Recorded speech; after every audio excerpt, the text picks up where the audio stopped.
Muchos esperaban, dado los recientes acontecimientos de mi país de nacimiento, que hiciera un video al respecto. Muchas veces, hechos del acontecer político internacional entran dentro del terreno de las conspiraciones, de las tramas maléficas y, ¿por qué no decirlo?, del crimen y del horror. Decidí hablar sobre la situación en Venezuela desde un ángulo diferente. Maduro dirá y hará todo lo que necesite para seguir gobernando Venezuela. Y para ello, le da igual hablar de socialismo como hacer las arengas al patriotismo y el nacionalismo más rancio, rodeado de símbolos nacionales y militares lamebotas. Lo mismo amenazará, proscribirá, encarcelará a sus opositores o, en un sinsentido del ridículo, desafiará a pelear a Elon Musk o romperá relaciones diplomáticas de manera aleatoria con casi una docena de países que lo cuestionen.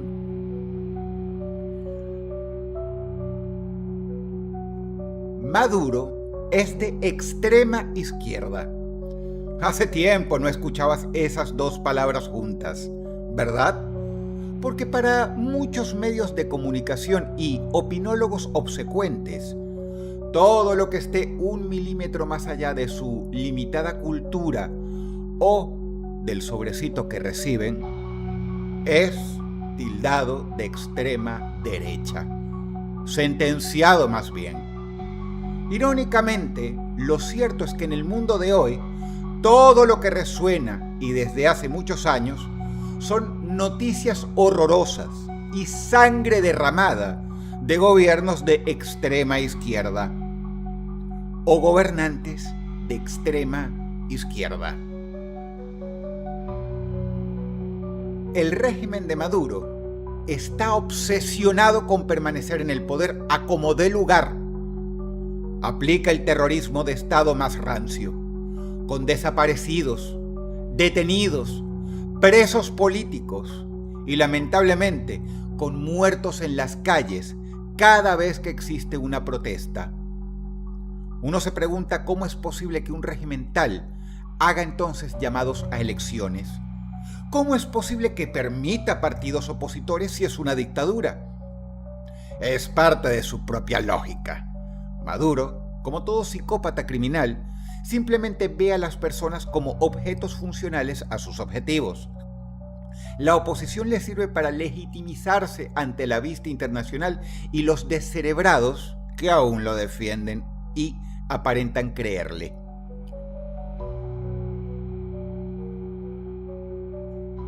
Le sirve como válvula de escape a quienes lo acusan de lo obvio, ser un dictador, y por eso la permite. Los representantes de la oposición son perseguidos y sus candidatos prontamente censurados. Ya es típico. Si un líder se vuelve demasiado popular, como Leopoldo López, este es enviado al exilio de inmediato. Si una candidata a la presidencia presenta chances ciertas de ganar una elección, es proscripta como candidata, como le sucedió a María Corina Machado e incluso a su sucesora, Corina Lloris.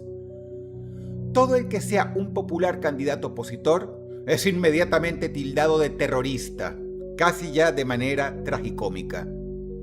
Si alguna marcha o manifestación se vuelve demasiado peligrosa, es reprimida.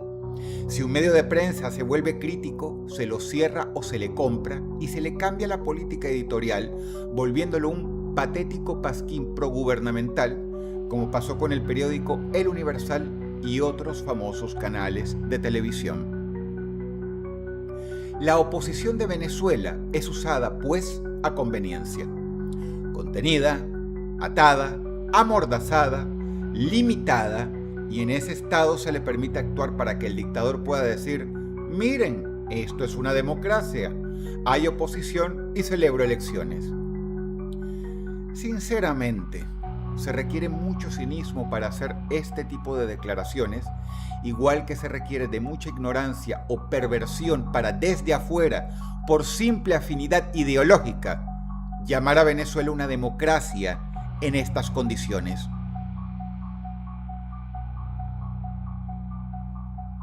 Lo que acabamos de ver en Venezuela rompió los propios parámetros del chavismo en el poder, que no es poco decir. Tras unas elecciones con proscriptos, con mordaza, con la prohibición de facto de votar a más de 7 millones de venezolanos que viven en el exterior, con todos los medios en contra, con amenazas y con censura.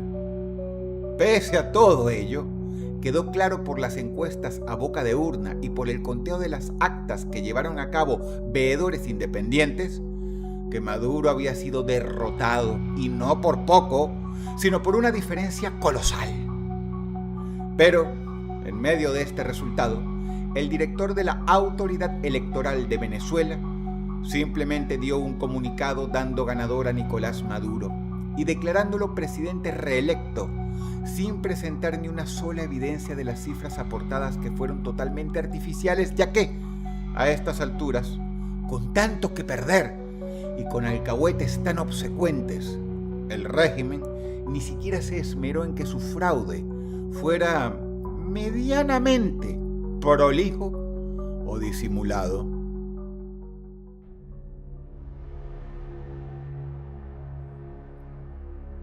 Para empezar, de acuerdo a la misma declaración oficial, se habían contabilizado un 80% de los votos y Maduro tenía un 51% del total contra un 46% del candidato opositor Edmundo González.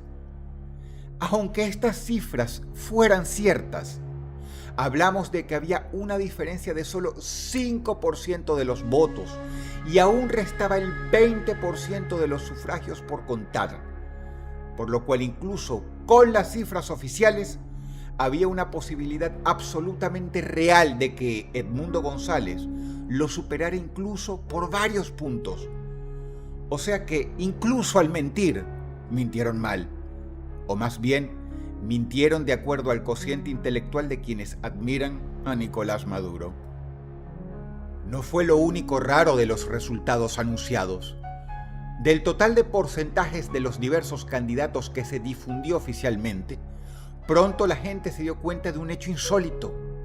Si se sumaban los porcentajes de votos de todos los candidatos que se presentaron, la suma total era de más del 130%. Es decir, una cifra imposible. Para ponerlo todo junto y simple, si hemos de creer la patraña del CNE, entonces votó un 30% más de las personas habilitadas para votar. Y las cifras porcentuales que lograron solo tienen 4 posibilidades en 100 millones de ser posibles. Simplemente analizando los datos oficiales brindados por el gobierno de Maduro, huelga decir que en su patraña se enterraron solos. El nivel de descaro fue brutal. El insulto a la inteligencia ajena, indigno.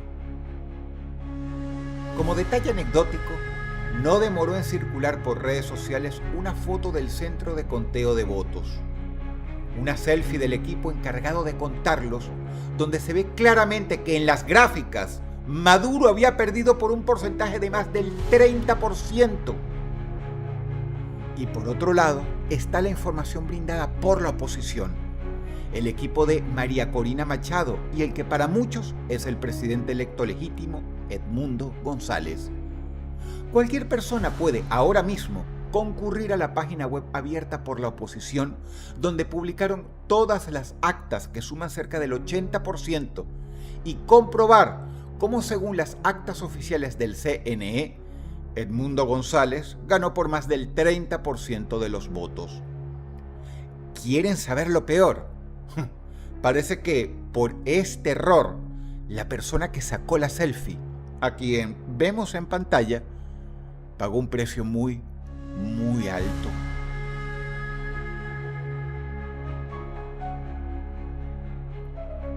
El gobierno de Maduro todavía no ha publicado ningún acta. Parece encerrado en sus propias mentiras y trampas. Si esto fuera un juicio, el jurado fallaría por unanimidad que hubo fraude. Solo falta la confesión del acusado, pero más claro no puede ser. Y el régimen chavista en toda su historia nunca había llegado tan lejos al punto de falsificar el resultado de una elección a nivel de escrutinio. Había cometido fraude en otros sentidos, censurando candidatos, duplicando votos o condicionando el voto a la entrega de alimentos y artículos de primera necesidad.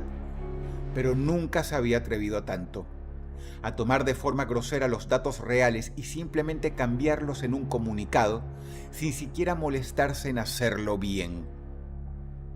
La mentira fue tan burda que estuvo al nivel intelectual de las sátrapas que suelen apoyar un régimen que no solo es una dictadura, sino encima una narcodictadura corrupta y maloliente. En el fondo nos sorprende. Nadie que lo hubiera pensado bien podía creer que Nicolás Maduro iba simplemente a entregar el poder e irse. Y aquí es donde llegamos al por qué le interesa tanto a Maduro conservar ese poder. Es simple. No se trata de ideologías. No se trata de defender el socialismo. El socialismo en sí fue, durante el siglo XX e incluso el XXI, el opio de los tontos en muchas ocasiones. La herramienta con la cual los vagos, los parásitos, los resentidos y los fracasados se aprovechan del esfuerzo y el sudor de la frente de quienes trabajan. Muchedumbres de lacras que no saben hacer otra cosa que rascar como ratas la puerta del gobierno para luego juntar las manos y pedir. Océanos de idiotas que todavía no entendieron que no existe nada gratis. Todo lo tiene que pagar el pueblo a través de sus impuestos.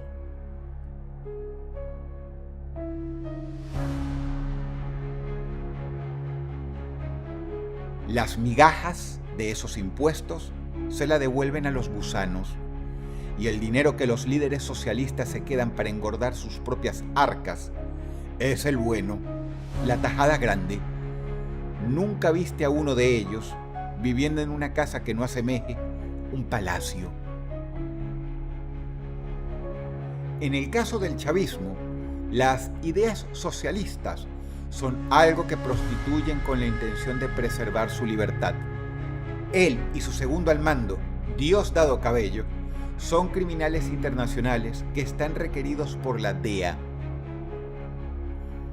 Esto no es una acusación sin fundamento. Se puede entrar en la página de la DEA y ver la foto de Maduro y la de Cabello, acusados de pertenecer al Cártel de los Soles, llamado así por los soles que portan los uniformes del ejército venezolano. Gracias a sus contactos con las FARC y ahora sus disidencias en la frontera entre Venezuela y Colombia, el cártel de Maduro es responsable de la mayor parte del tráfico de cocaína hacia los Estados Unidos. En un reciente tuit, Elon Musk se lo recordó al mundo, aclarando que no era un fake, sino una página oficial del gobierno de Estados Unidos, lo cual generó que Maduro lo desafiara a pelear cual borracho ofendido en una actitud más propia de un marginal que de un presidente. Acuérdense que los comunicadores indolentes, que desde medios de comunicación relativizan la dictadura y las matanzas de Maduro y la llaman dicta blanda o democradura, salen a chillar luego, suplicando que la gente los apoye por muchísimo menos, cuando presidentes que no les son afines hacen meras publicaciones en X. Por lo cual, aparte de indolentes, son insoportablemente hipócritas.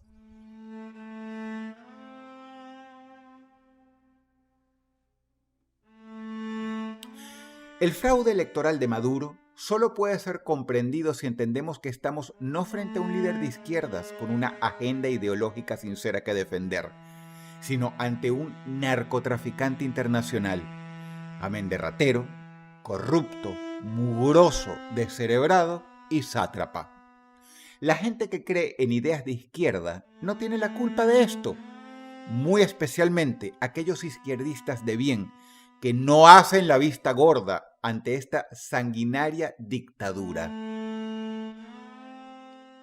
Para algunos analistas, el fraude surge de la necesidad de Maduro de preservar su impunidad debido a que se cayó su reciente negociación con Estados Unidos, con quien negociaba precisamente una amnistía para salir del poder.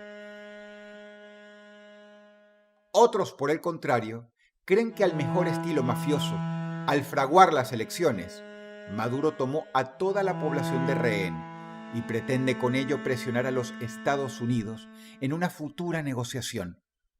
No olvidemos que la reelección de Maduro tendrá consecuencias para toda la región. La primera será la explosión de una nueva ola migratoria, cuyo destino principal será precisamente Estados Unidos y otros países cercanos de la región. Pero también tenemos el peligroso hecho de que, arrinconado y sin nada que perder, en medio del aislamiento internacional, Maduro incremente aún más sus relaciones con Irán y Rusia, y para desviar la atención de su propia población, juegue la última carta de todos los dictadores, la carta bélica, invadiendo militarmente el Esequibo, el territorio en disputa con Guyana. Guyana es miembro de la Commonwealth, por tanto es prácticamente suelo inglés. Inglaterra es miembro de la OTAN. Una intervención de Maduro en Guyana daría lugar a un enfrentamiento con Reino Unido y la OTAN. Y si Maduro tiene la osadía de hacerlo con asesores militares rusos de su lado, pronto podríamos ver un enfrentamiento directo entre la OTAN y Rusia, lejos de la frontera de Ucrania, aquí mismo, en nuestra propia región, que es clave desde el punto de vista de los recursos energéticos y naturales. Como muchos saben, un dictador acorralado es capaz de todo menos de entregarse. ¿Será que pronto nuestra región se verá envuelta en la ambición y la cobardía de este narcodictador por enfrentar la justicia en un conflicto militar internacional? ¿Será que la comunidad internacional agotó su paciencia y en una operación quirúrgica parecida a lo que sucedió en los 80 en Panamá para capturar a Noriega, interviene y captura a uno de los capos narcos más poderosos del planeta? Uno que tiene un país entero a su disposición. Las cosas no pintan bien para Maduro. La región está en su contra. Nunca estuvo más aislado y solo los dictadores y sus lameculos indefendibles de siempre lo apoyan, ya sea directamente o relativizando sus males. Pero por más que ellos rebuznen, ciertamente Venezuela se está transformando en un paria internacional. Al menos ahora, su pueblo está en las calles, esta vez de forma masiva, incluyendo los sectores más populares que tradicionalmente le eran fieles. No sabemos cómo va a terminar, pero está claro que Maduro subestimó la capacidad organizativa de la oposición y la capacidad de respuesta de la comunidad internacional. Cruzó una línea roja. Estemos atentos y sobre todo, rogando que el sufrido pueblo venezolano, mi pueblo, pueda encontrar una salida hacia la paz y la libertad que tanto merece. Espero contar con el apoyo de todos ustedes hacia Venezuela.